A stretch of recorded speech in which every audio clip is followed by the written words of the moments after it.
Well, hello to my gorgeous Scorpios out there. It's Dr. Leona coming in with healing, love, and light, and all the blessings coming to you and yours.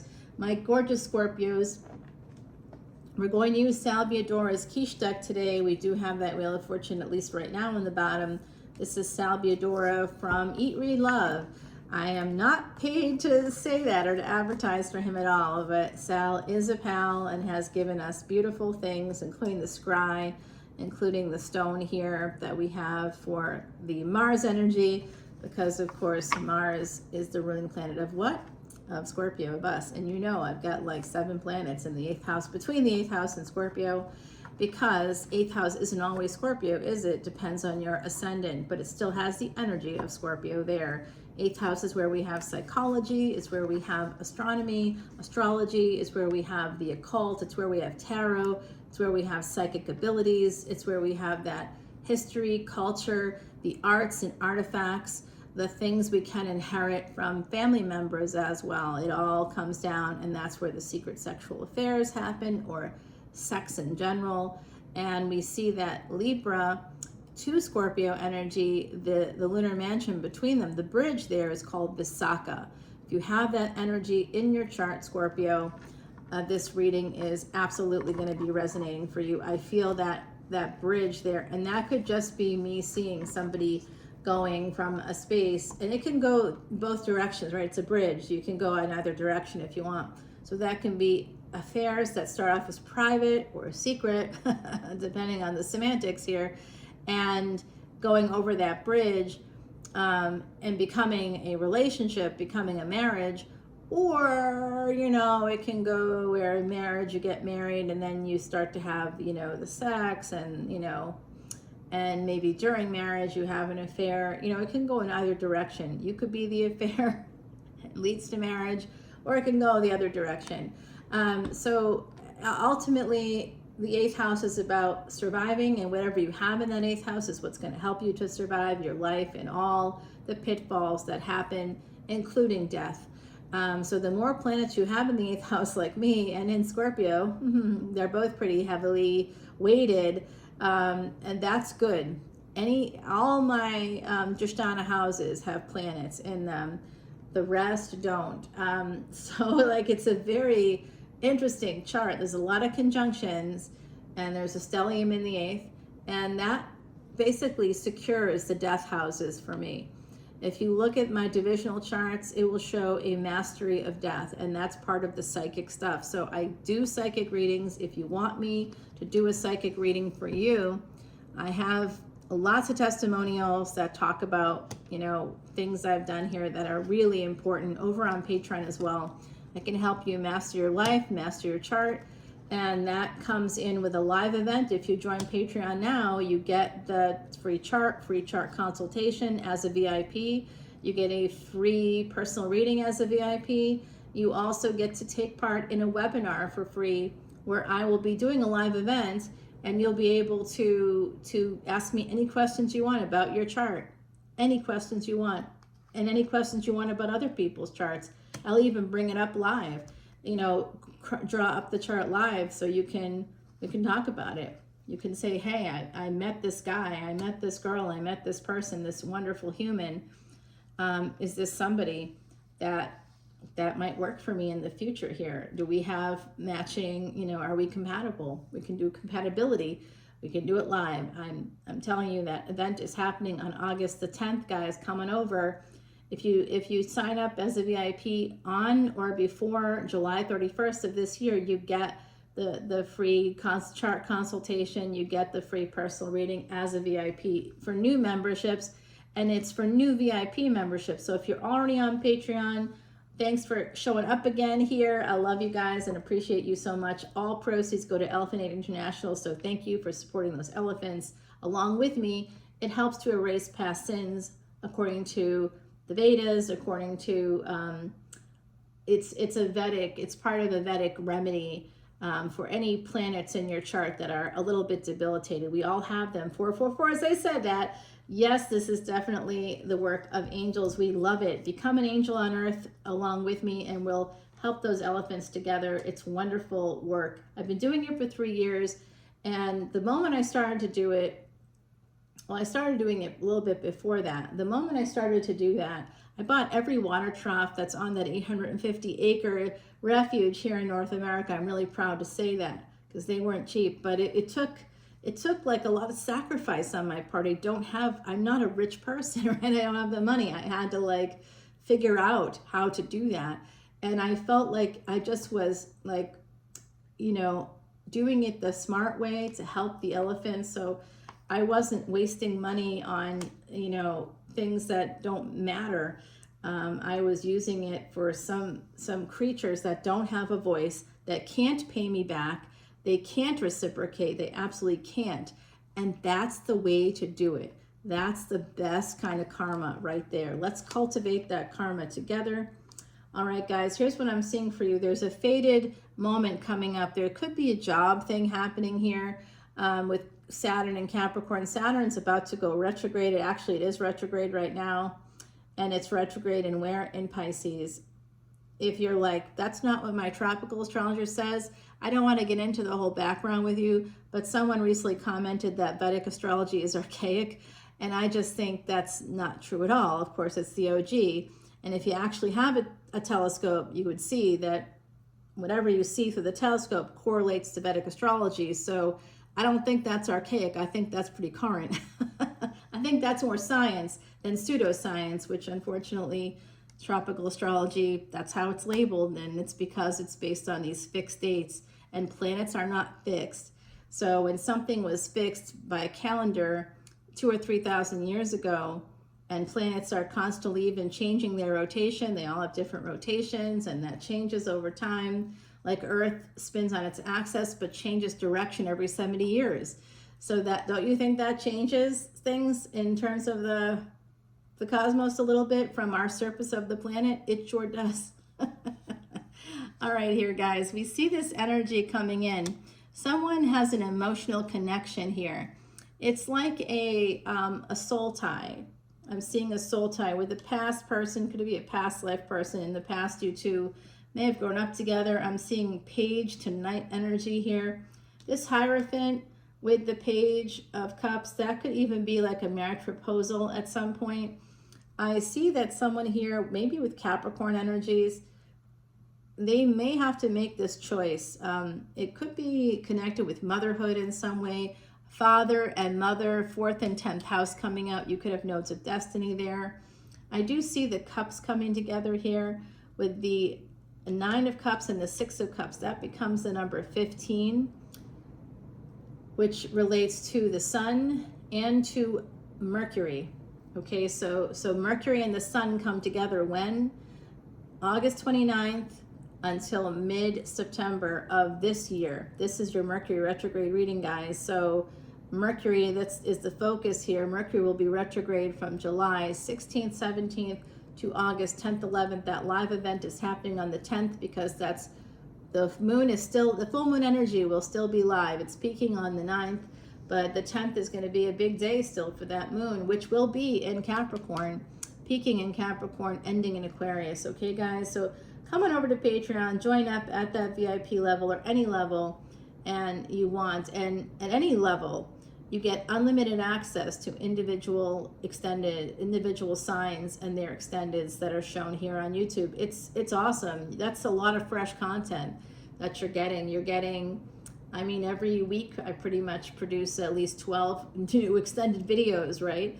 And that doesn't count I do a lot of stuff for free for you guys. I put up readings and energy readings and little videos that teach you about charts and transits, and there's a lot of content there, and how we see transits reflecting in current news and scientific discoveries. It's not your average reader here, not your average Patreon experience either.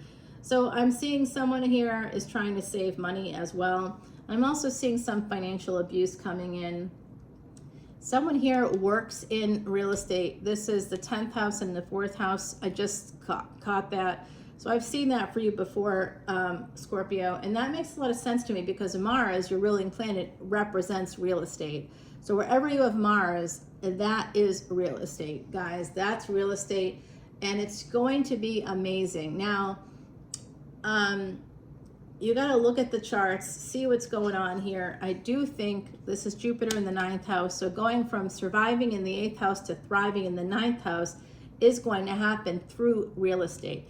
All right, that's not something I expected to see, but it's coming out. I'm going to listen.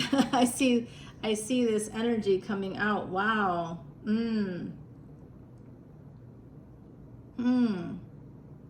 Okay.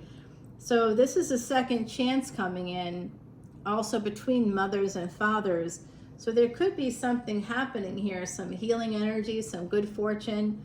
Some of you, I'm going to tell you, the nodes of destiny are currently in the 5th and 11th houses, Leo and Aquarius respectively. K2 in Leo, South Node in Leo, North Node in Aquarius. So if you have those placements in your chart, there's some destiny thing happening with whatever planets you have in the 5th house, the 11th house, in Leo and Aquarius, wherever they are in your chart, as well as with Saturn and the Sun and Rahu and Uranus, which also connect with that 11th house energy here, guys. So what I'm going to tell you is that Jupiter is moving into Cancer in October, but then in 2026, May of 2026, it'll transit Cancer for a full year. What I'm also seeing here is Saturn aspecting Jupiter, and that's happening because Saturn's in Pisces, a Jupiter-ruled house. The nodes of destiny move into Cancer and Capricorn. So we have a prediction coming out here. Are you ready? Write this down. But because this prediction is showing me, this is what the other side is saying, that by the time the nodes of destiny move into their new positions of Cancer and Capricorn, which means Rahu will be going over Pluto. So there's going to be some big change there. There's going to be some serious changes happening. This happens on December 6th of 2026 through February 28th, 2028. No, February 24th, sorry, February 24th, 2028. So did you get that? December 6th, 2026 through, yes, February 24th. 2028.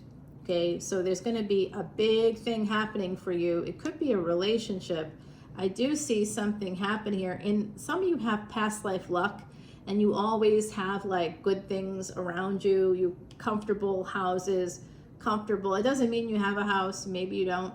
And if you're saying, well, I'm a Scorpio and I don't have any of those things, let's look at your chart, shall we? Because you may not. You might want to look at Libra. You might want to look and see what's going on with Libra.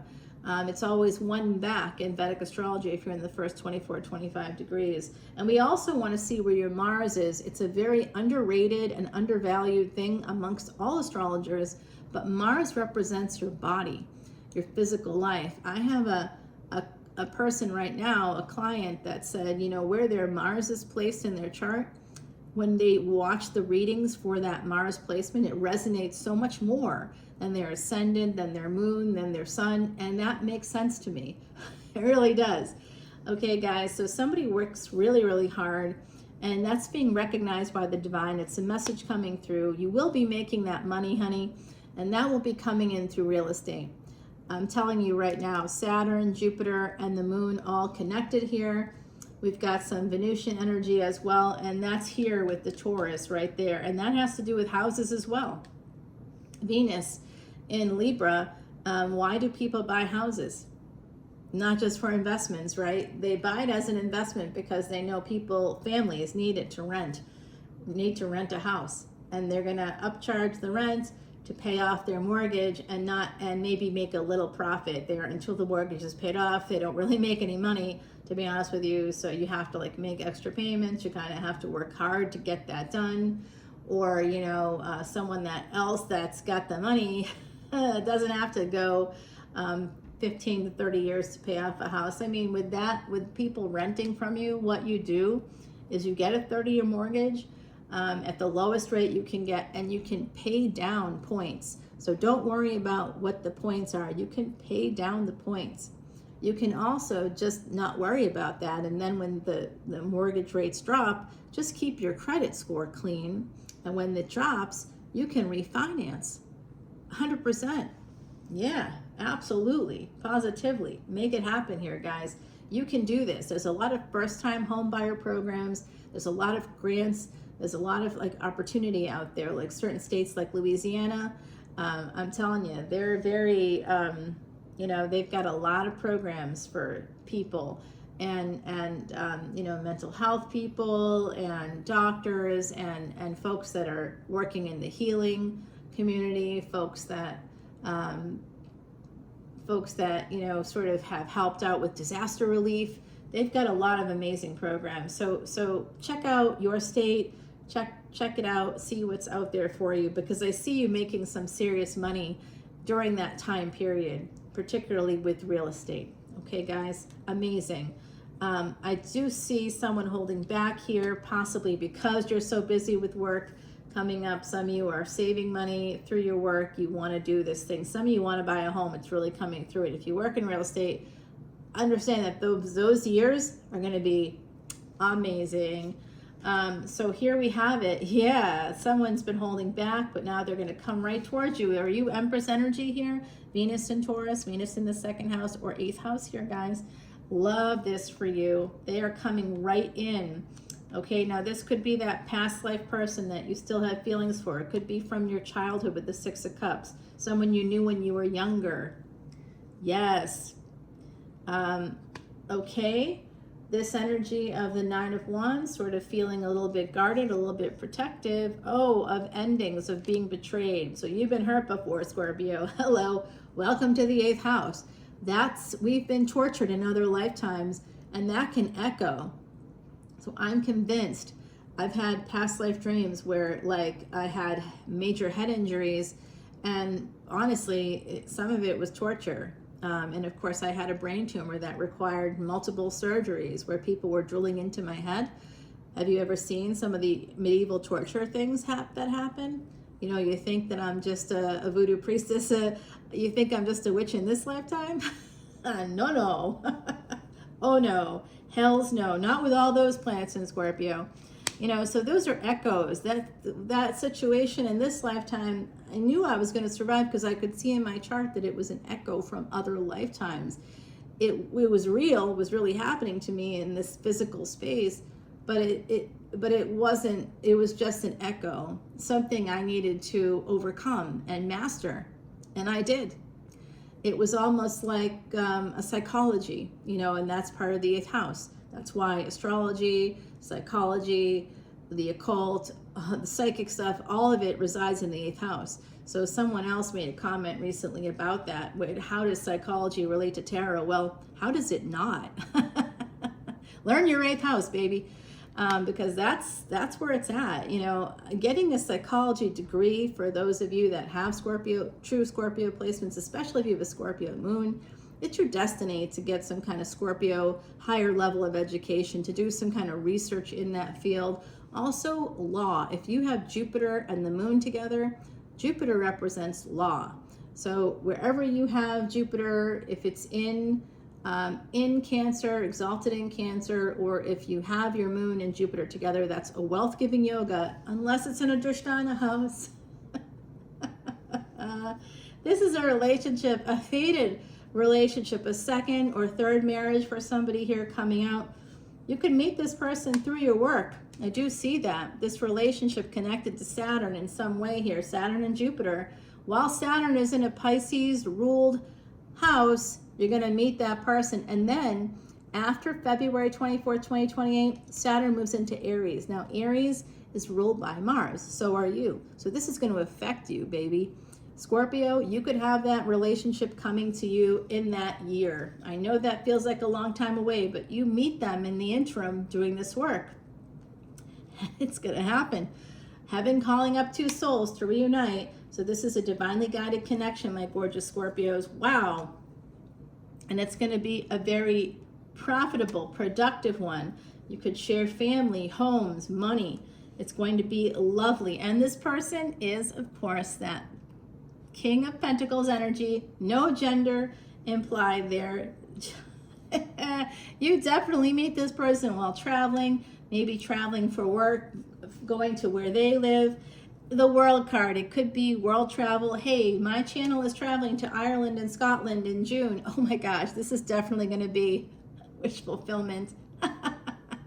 They might be holding back right now. You know this person from a past life. Virgo energy coming out like crazy. This is world-changing stuff. The Wheel of Fortune's about to turn for you, Scorpio. Let's get you an oracle card, and then please join me on Patreon. I'm a cornucopia of information. I can help you absolutely beat the odds and survive whatever it is you have to survive so you can begin to thrive. We love that energy. Here is your not extended, here's your oracle card, the gift of connection. Now, I feel that with you. Number 8 is karmic cause and effect. So some of you have this gift of connection with someone else, probably from your past. A past life is also possible. And I see this energy of this person coming your way. Okay, but it may be over between now. Mercury retrograde is like going to kind of kick it off. Why, how? Venus and Jupiter will be together in Gemini. So if you are a Sagittarius ascendant, even a Scorpio ascendant, you could very, very likely have, Gemini could be between your 7th and 8th house for a Scorpio ascendant. It could be bridging the 8th and 9th house, depending on dual ownership in a Baba Chalit chart. I can explain more about that over on Patreon. But a Sagittarius ascendants definitely have that Gemini energy in the 7th house. You're going to meet somebody. If you were Sag ascendant, Gemini ascendant, you're going to meet somebody, a partner, probably sometime in the next month or so, toward the end of July and into late August. And that follows that Mercury retrograde. Mercury goes direct right around the time of the full moon in August. So there's something about that here, especially with somebody that might have a Capricorn into an Aquarius moon. So you might be going from a person with you may have married somebody with a Cappy moon, and you could be meeting somebody with an Aquarius moon. And I will tell you, ooh, that is an energy. Let's go ahead and see what happens here, guys, in the future. There is a lovely connection. I also gave you specific dates about that connection and when that will be manifesting and when you will see it in your physical life and how that's going to develop. I also gave you specific info about how to make money and how to build wealth. And that came out in the reading as well. Let's go to Patreon and see what else shows up. We're going to continue it over there. I'll see you then. Bye now.